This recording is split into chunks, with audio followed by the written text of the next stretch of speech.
I'm a dreamer, I'm not a talker. So if there are any inconsistencies in what I say, what I show, apologize. I'd like to thank Mr. Chairman, Anil Ipur, and Dr. Gopal Reddy for this opportunity, and the panel for this opportunity to present at this forum between TDF and CII.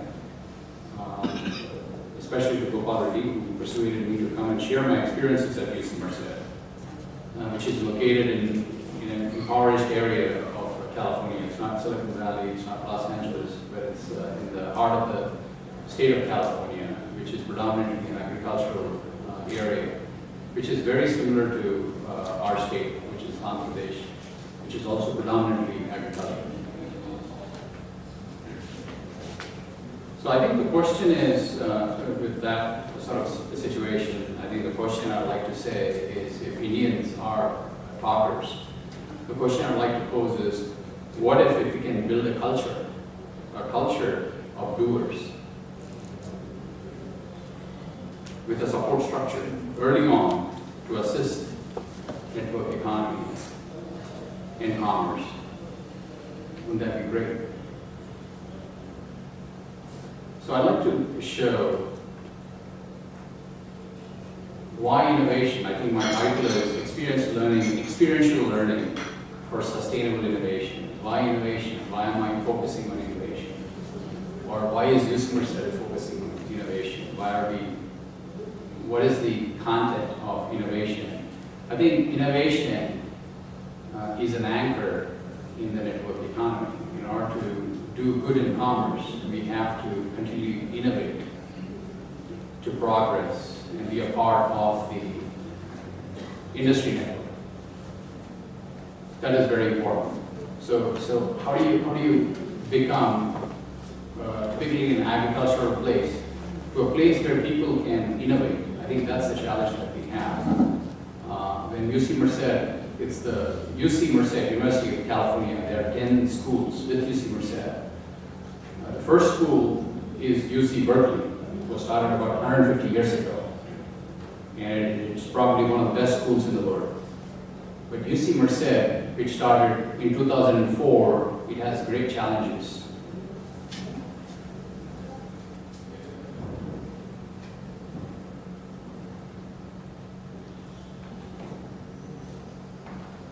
Genesis of UC Merced, that's where you see the San Joaquin Valley. There's nothing there. What you see is the Sierra Nevada mountains ranging to 14,000 feet in height. And you have the vernal pools right at the foothills and the campus that is just about to take shape. And if you go mountains are to the east, and agriculture, I think this is jumping up. Mountains are to the east, and the agriculture is to the west. You don't see that agricultural landscape. So the state decided, and the state and the UC regions decided, so they decided that they want to address California's top challenges and also make a significant impact in San Joaquin Valley. Provide access to UC quality research and education in underserved area, and also play a communitarian role in the region's economic development. Cultural offerings, and collaborate with business and industries. So when I say state and regions of UC wanted to address California's top issues, I think some of the issues are replacing aging water infrastructure. Currently, the population of California is 38 million, and it's expected to grow to 50 million or more by 2050. Right now, you see those snow-packed mountains. That's where the snow melts, and it supplies water to the entire California in different sectors. That is, municipality sectors. You have water coming to industries, agriculture. So I think it's the responsibility of UC Merced, a separate institution part of UC Merced, which is Sierra Nevada Research Institution, to create an ecosystem of water distribution such that equitably it is distributed across different sectors towards water security for the future of California. That's one of the most important. Along with, there are other issues as well, such as water, energy, and food nexus, to eliminate the dependency of one over the other. That means if you pump, that means currently if you pump 5 gallons of water to extract 1 gallon of oil, you got to remove that interdependency. You got to make sure that you can extract oil even without pumping water into that oil well. So these types of research are being performed. I just wanted to show here the kind of origins of undergraduates that come to UC Merced. One-third, one-third, one-third. One-third is from Southern California, which is a metropolitan area. One-third from highly significant area, which is San Francisco Bay Area. And one-third from San Joaquin Valley. And you have 68% first generation that is coming in from San Joaquin Valley. And 58% Pell eligible. Pell eligible is federal government gives grants for people who are financially challenged.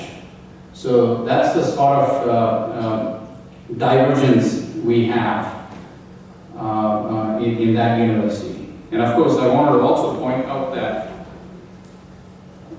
there are a lot of challenges, again, which I'll show you in the next slide.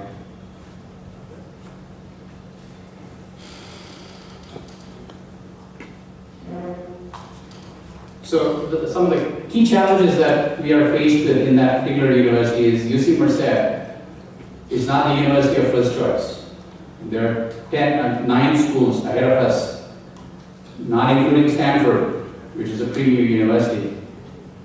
And it's probably maybe 7th or 10th, who knows. And the remoteness of the university, not part of the Silicon Valley network, especially in the network economy. No choice in student selection, so people apply and we get them. And limited revenue, obviously, from federal research and tuition. Tuition, because private schools, when they attract, they ask them to pay a lot of money. Huge tuition, which is about $50,000 to $60,000. We have a tuition of $30,000, and out of which 58% are Pell eligible. So that means federal government is giving, so there's only a little bit of a margin for us to play around with that. So the funding is a bit dicey there. So the question is, how do graduates of UC Merced compete in the market after graduation? What do we do? I mean, that's a big challenge. We have, it's the first 21st century major research university that's been created in 2004. We have close by Berkeley, which is created 150 years ago, and then we have Stanford, which are all premier universities. So graduates coming out, how do we make them competitive? You know, so that's the challenge. And how do we educate and make sure that the San Joaquin Valley, which has been ignored for so many years, be equally competitive over a period of time, which is why the UC Merced is coming to existence. So taking that into challenge, we sat down, and there was a guy, his name is Dan Herman, who came from Purdue. He was a dean of mechanical engineering. He came from Purdue, and he was 4 years ago, and I also joined UC Merced 4 years ago. We started putting our heads together, and we thought that it should be something to do with experiential learning. That means give the exposure to students in such a way that you know, it could compensate for the GPA or lack thereof. To be able to advance their careers into the future, whether it be jobs and so on and so forth. So we wanted to differentiate ourselves in experiential learning, different from even Purdue. So that's what I wanted to talk about is experiential learning. So we chose experiential learning as a differentiator. So what is experiential learning? Experiential learning is the process where student develops knowledge, they develop skills and value from direct experience outside traditional academic classroom setting. So that means they interact with community, they interact with industry, they interact with all these other people to gain their value, to understand what they want. So they learn from the academic setting, but also experience that setting and combine the we are looking at people who graduate who would add value to the society. So what are different types of experiential learning? Experiential learning could be achieved through internships, service learning, study abroad, undergraduate, research, and capstone. All these things are provided one way or the other through the course of time in engineering. It is well planned, it is supervised and assessed. Students are assessed. The benefits are they do the critical analysis. They are given the opportunity to initiate projects, make decisions, and then be accountable for results. And it's opportunity to engage intellectually, emotionally. There's a social component in there that when they interact with community people, they need to understand what they want. So there is quite a bit of an interaction that goes on in multiple directions.